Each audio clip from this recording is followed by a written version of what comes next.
Olá! Hoje a gente vai mergulhar numa história fascinante, lá do livro de Números.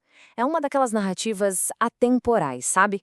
Sobre uma missão super crítica que mostra, de um jeito impressionante, como a perspectiva pode ter consequências que definem uma geração inteira. Então vamos lá? Vamos entender isso melhor? Bom, a nossa análise vai seguir 4 passos. Primeiro, a gente vai ver como foi essa missão. Depois, vamos analisar os 2 relatórios totalmente opostos que surgiram dela. Em seguida, as consequências pesadas disso tudo. E, por fim, o que essa história tão antiga ainda tem para nos ensinar hoje em dia. Tudo começa com uma ordem direta de Deus para Moisés: escolher 12 líderes, um de cada tribo de Israel, para uma missão de reconhecimento. Uma missão importantíssima na terra de Canaã, que era a terra prometida a eles. A expectativa, claro, estava lá no alto. Essa expedição de 40 dias não era um simples passeio, não. Era um passo concreto para realizar uma promessa antiga. O futuro de todo um povo dependia do que eles iam descobrir. E as ordens de Moisés foram bem diretas, sabe? Sem espaço para dúvida. Primeiro, olhem o povo de lá. São fortes? São fracos? Segundo, e as cidades? São fortalezas, cercadas de muros, ou são mais abertas? Terceiro, o solo, a terra, é boa, é fértil? E o mais importante de tudo, tragam provas, tragam amostras dos frutos para a gente ver. Ou seja, a missão tinha objetivos claríssimos. E é aqui que a história dá uma virada. E que virada! Depois dos 40 dias, os espiões voltam. Todos eles viram a mesma terra, as mesmas cidades, as mesmas pessoas. Mas as conclusões a que eles chegaram não podiam ser mais diferentes. Agora, olha que interessante. Eles concordaram em uma única coisa. Eles voltaram com frutas enormes, provando que a terra era mesmo incrível. Um lugar que, realmente, manava leite e mel, como se dizia. Só que foi a última coisa em que eles concordaram. E aqui está a grande divisão. 10 dos espiões só conseguiram focar nos problemas. Eles falaram de cidades com muros enormes e de gigantes, os descendentes de Enac. O medo foi tanto que eles se sentiram como gafanhotos.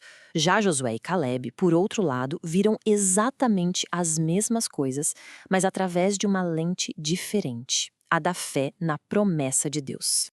No meio de todo aquele medo que estava se espalhando, a voz do Caleb se levanta. Ele não nega que existem desafios, não, mas ele afirma com toda a certeza que eles são capazes de superar.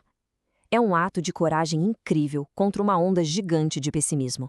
Então, o ponto central é esse aqui, uma maioria esmagadora de 10 contra apenas 2. Isso mostra a pressão enorme que a visão positiva de Josué e Caleb teve que enfrentar. O medo, infelizmente, era a voz mais alta naquele momento.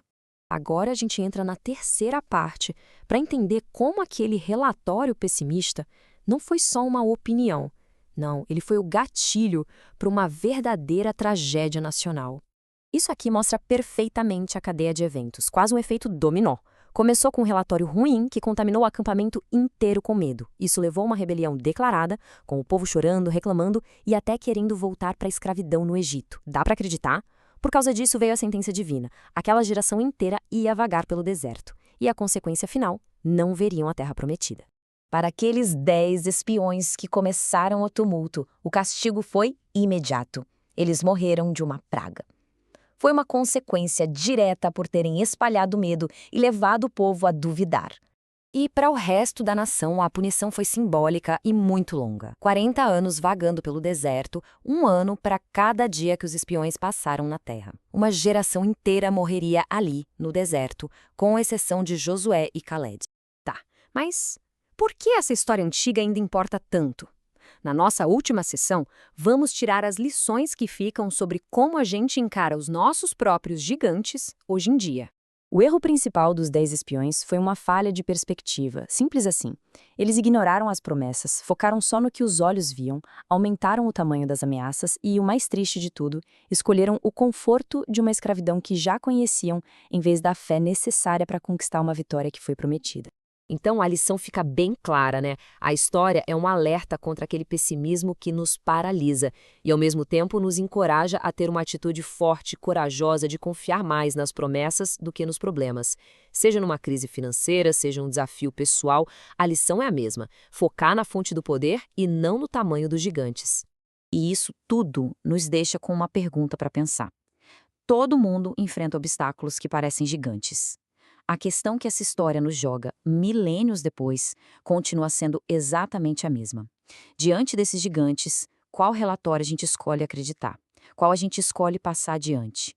Aquele que só enxerga o tamanho do problema ou aquele que se agarra ao tamanho da promessa?